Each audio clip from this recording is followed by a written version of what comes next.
All right, good morning, everyone. Tampa Bay Chief Meteorologist Bobby Deskins here, 11:30 or so on our Wednesday morning. And yeah, we got a lot to track in the tropics, so let's get started. Now, there are three systems that we're watching.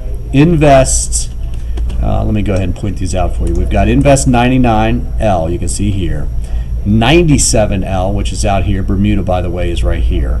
The system's out here. And then we've got another one way out here. Now, both 99 and 97 have a 80% chance of developing. Especially, I think this one's got a better chance, but this one will likely develop. I just don't think it's an issue. And this one has about a 20 to 30% chance of developing at this particular point. So let's just go in order here. I'm going to start with 99 because, and when I say order, I mean closest to us, and most likely to have an impact in the United States. And that is this wave that you see right down here. This has now been designated as Invest 99L. This is moving off towards the west, coming up, and then perhaps something like this. All right, and that would be by the weekend, the end of the weekend, right in here. Okay, so certainly something that has to be watched. Seeing a lot more convection around this. There's a little bit of shear. You can see where the center is, and a lot of the convection's off to the east. But that's going to relax. I expect this area in here out ahead of it to fill in a little bit. You can see some convection doing that now, and this should continue to drift off towards the west-northwest. Now, here are the forecast models moving it northwest, and this is a pretty good shift. A lot of them were down in here originally. You remember Grace went in down here. They had this one going in here initially, then it's kind of moved its way up the coast, and now you can see they're way up here towards the New Orleans area. Still plenty of room here. I don't think that Tampa's threatened at this particular point. We'll keep an eye on it, may get some outer rain bands potentially, but I think most of that will stay off to our west. So here's the Gfs model, and you can see it trying to develop this very slowly in the Western Caribbean, but once it gets north of the Yucatan here, very warm water in here all the way up. So I expect it to not only strengthen, but continue to strengthen right up to landfall. And when you get something like that, what you're basically looking at is the chance for rapid intensification. So intensity forecasts for this, once a cone comes out, if a cone comes out, it should, are going to fluctuate a little bit. And keep that in mind, okay? But if I'm in the Texas Gulf Coast area, Louisiana, very, very close eye on this. That was Sunday. This is Monday at 3 o'clock. Now, one of the issues is it could be a strong storm coming on shore. There'll be lots of wind. There'll be some storm surge, especially to the right of the eye. Okay, this is the Gfs model. This will change. Right now it says somewhere near the Texas border. I mean, Lake Charles, another one, right? It'll change. We'll see what happens.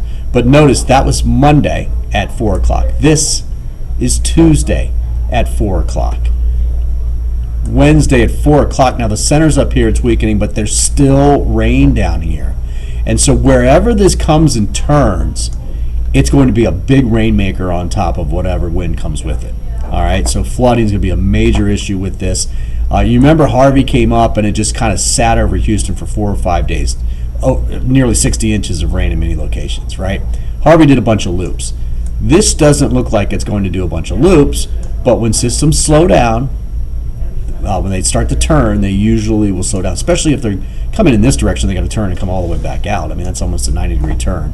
They will slow down, and as a result, it's going to pile up some moisture in that particular area, and I think there should be some residual rain left over as well, too. If you notice, most of that, almost all of it, missed us here in Tampa. But again, this model run will particularly change.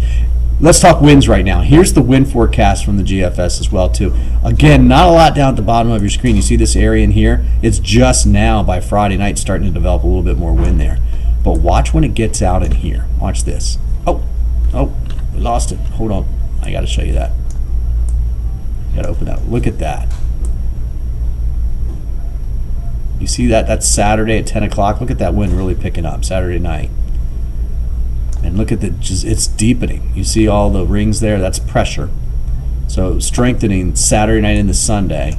And then right now this model's only going out this far. So yeah, you can see again Tampa, Florida looking pretty good there. You can see the highest winds are going to be out here south of Louisiana. And right now, if the forecast models hold, it would be more of an impact for Louisiana than anything else. Now, what's the atmosphere like? So our system's down in here somewhere. There's a little bit of shear on the front end that you can see here, but that's going to go away. Watch this as we go.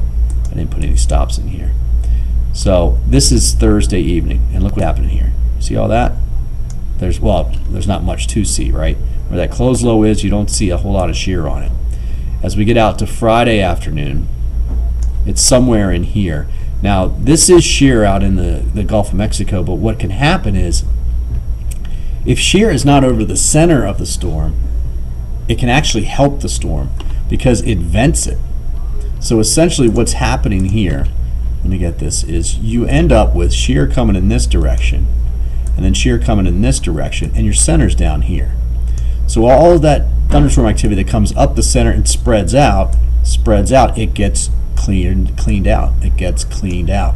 And so this actually helps to vent the storm. And watch as we go. I'm going to clear this out. Let's go out a little bit more. Watch as we get into the Gulf of Mexico. Now, not as much, I mean, still some shear there to take that back. You can see that. But now you're talking more over here, some over here, and not even that much. So there's going to be a little bit of a sheared environment. Some of that's going to spray off to the north right there, some heavier rain to the north and east of the center, which is actually pretty typical, right? But it's in an environment where it can really strengthen. So that's why I was suggesting the rapid intensification. Now look at the water. It's over warm water now. You need 80+ degree water, and everything here red, anything in the colors really is red. Notice this little spot right here. Grace went by, blew a lot of winds like this, a lot of upwelling there, so it cooled the water. That's a temporary thing that'll come back. Might affect this one if it's coming across.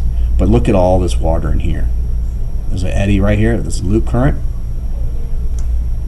Warm water comes up, does a loop, comes back up in here.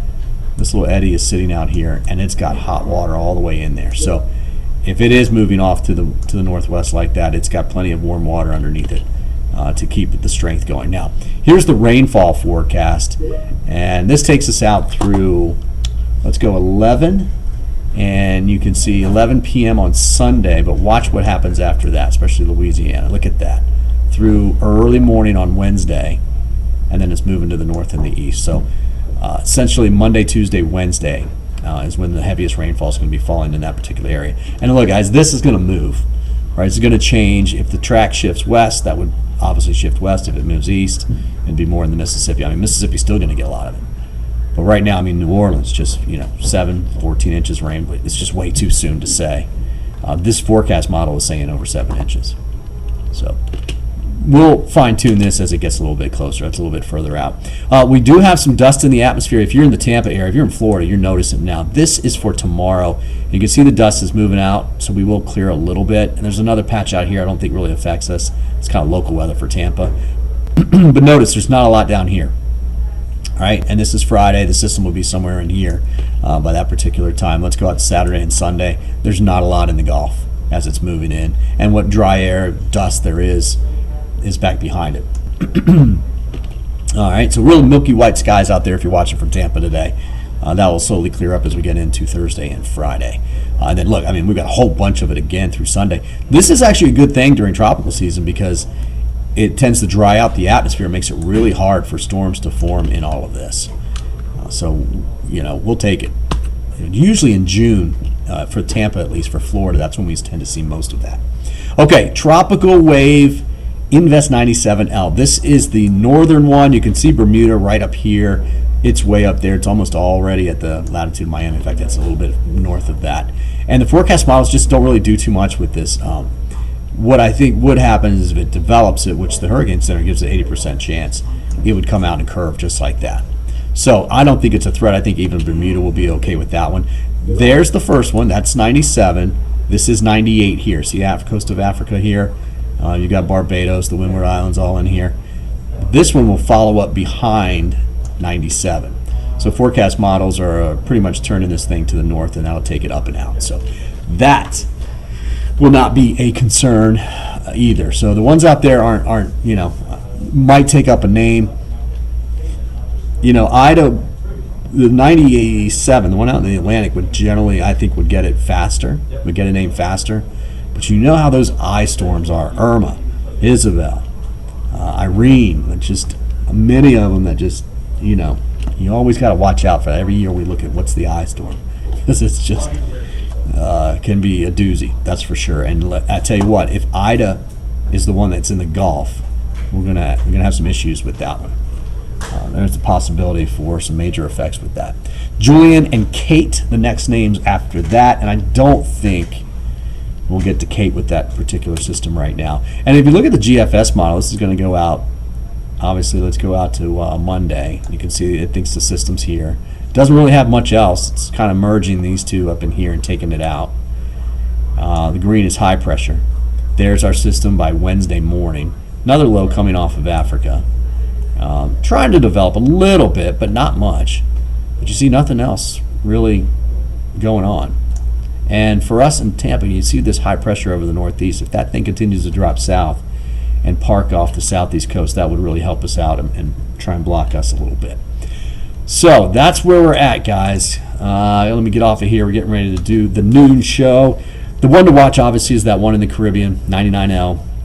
And that's going to be, something that happens late Saturday night, probably Sunday and Monday in the western Gulf of Mexico. So friends or family there, alerts out.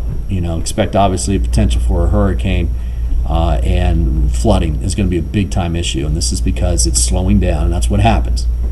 This thing's just pouring rain. And if it moves quickly over you, you get less rain. If it stops over you and turns and slows down, you're going to get more rain. So that's what it's going to be.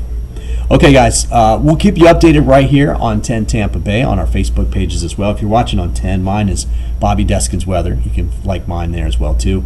And we'll be on here at noon, 5 and 6 tonight. Natalie will be in at 6 and 11 as well, so we'll keep you updated. Don't expect too many updates on the far eastern wave, but we could get a depression or so maybe later today or probably tomorrow out of either one of these. So we'll, of course, alert you when that happens. Again, the only one to watch is going to be the one in the central and western Caribbean. All right. Thank you very much, guys. Have a good one.